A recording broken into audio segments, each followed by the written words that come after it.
Hello dear student, welcome to my YouTube channel.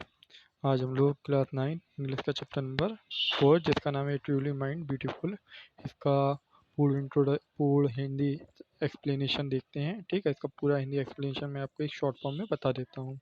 ठीक है, तो अल्बर्ट आइंस्टीन नाम सुना होगा आप सभी ने। जो इनका जन्म हुआ था 14 मार्च 1879 को जर्मन के उल्म में हुआ था। ठीक है, एक बच्चे के रूप में उन्होंने बुद्धि का कोई निशान नहीं दिखाया। इसके विपरीत उनकी माँ अल्बर्ट उनके लिए एक संगी थे। उनका सिर बहुत बड़ा लग रहा था। अल्बर्ट आइंस्टीन एक धीमे बच्चे के रूप में माने जाते थे और अपने माता पिता की चिंता के लिए उन्होंने 2 ढाई साल की उम्र के बाद बोलना शुरू किया। और जब उन्होंने बोलने के लिए लीक किया तो उन्होंने हर शब्द को 2 बार उच्चारण किया। मतलब कोई बात बोलते थे हमेशा 2 बार बोलते थे। प्राचीन गणित के इतिहासकार एटो न्यूबेर लिखते हैं कि युवा अल्बर्ट अल्बर्ट ने रात के खाने की मेज पर अपनी चुप्पी तोड़ते हुए कहा, सूप बहुत गर्म है। बहुत राहत मिली। उसके माता पिता ने पूछा कि उसने पहले भी एक शब्द क्यों नहीं कहा। अल्बर्ट ने उत्तर दिया, क्योंकि अब तक सब कुछ क्रम में था अब तक सब कुछ क्रम में था। एक बच्चे के रूप में अंतर्मुखी आइंस्टीन को उनके प्लेसमेंट द्वारा ब्रदर बोरिंग उपनाम दिया गया। नतीजा ज़्यादातर समय वह खुद से खेलता था और यांत्रिक खिलौने पसंद करता था। एक बार उनके स्कूल के प्रधानाध्यापक ने उनके पिता के बारे में एक बहुत ही प्रतिकूल रिपोर्ट दी, जिसमें कहा गया कि वे कभी भी किसी भी पेशे में सफल नहीं होंगे। फिर भी आइंस्टीन ने अपनी मां की इच्छा के अनुसार 6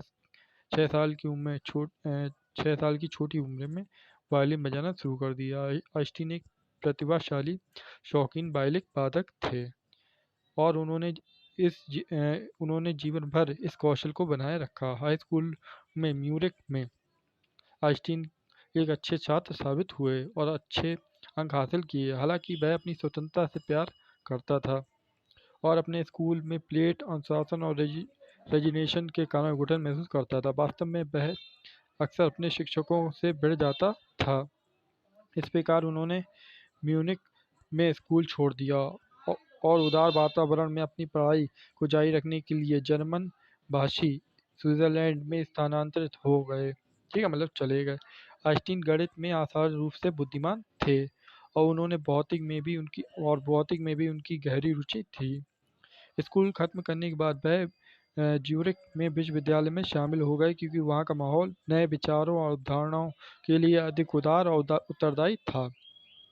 वहाँ अध्ययन करते करते उन्हें एक सर्बियाई साथी मिलेवा मैरी से प्यार हो गया, जो समान रूप से बुद्धिमान था।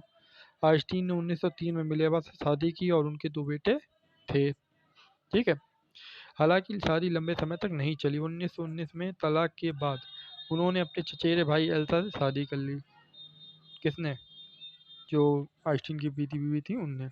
ठीक है, 1900 में विश्वविद्यालय से स्नातक करने वाले आइंस्टीन को आसानी से नौकरी नहीं मिली। उन्होंने एक शिक्षण सहायक के रूप में कार्य किया और 1902 में बार्न में एक पेटेंट कार्यालय में टेक्निक सहायक रूप में नौकरी पाने तक निजी सबक दिए। हालांकि जब उन्हें अन्य लोगों के आविष्कारों का आकलन करना था, तो आइंस्टीन वास्तव में अपने स्वयं के विचारों को गुप्त रूप से विकसित कर रहे थे। उनके बारे में कहा जाता है कि उन्होंने मजाकिया तौर पर सैद्धांतिक भौतिकी के ब्यूरो में अपने डेस्क ड्राइवर को बुलाया था। 1905 में उन्होंने स्पेशल थ्योरी ऑफ रिलेटिविटी पर एक पेपर प्रकाशित किया और सूत्र के साथ सामने आए। सूत्र क्या था वो? आप सभी ने सुना होगा, E बराबर mc स्क्वायर। आइंस्टीन के इस सिद्धांत ने दुनिया भर में प्रशंसा प्राप्त की। आइंस्टीन ने 1915 में जनरल थ्योरी ऑफ रिलेटिविटी प्रकाशित करके अंतर्राष्ट्रीय ये बोल सकते हैं सम्मान प्राप्त किया। उनके निष्कर्षणों को एक भौतिक क्रांति के रूप में घोषित किया गया और उन्हें 1921 में भौतिकी के लिए नोबेल पुरस्कार से सम्मानित किया गया। उन्होंने 1933 में सब नाजियों के सत्ता में आए तो अमेरिका चले गए।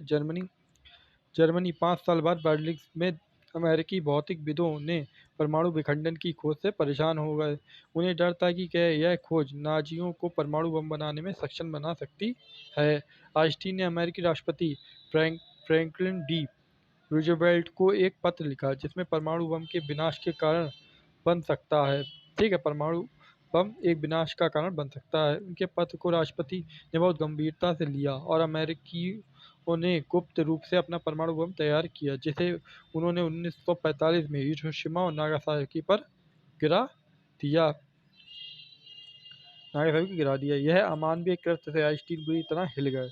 उन्हें उन्होंने संयुक्त राष्ट्र को एक और पत्र लिखा जिसमें विश्व सरकार के गठन का प्रस्ताव किया। हालांकि इस पत्र का कोई प्रभाव नहीं पड़ा। आइंस्टीन ने अपने आइंस्टीन ने अपने बाद के दिनों में मतलब अपने अंतिम दिनों में विश्व शांति और लोकतंत्र की वकालत करने के लिए राजनीति में बिताया। वर्ष 1955 में 76 वर्ष की उम्र में इनका निधन हो गया। ठीक है, ये आपके आइंस्टीन की पूरी टोटल इंपॉर्टेंट स्टोरी थी जो मैंने आपको बता दी है। इसके क्वेश्चन आंसर नेक्स्ट वीडियो में मिल जाएंगे। मिलते हैं नेक्स्ट वीडियो में।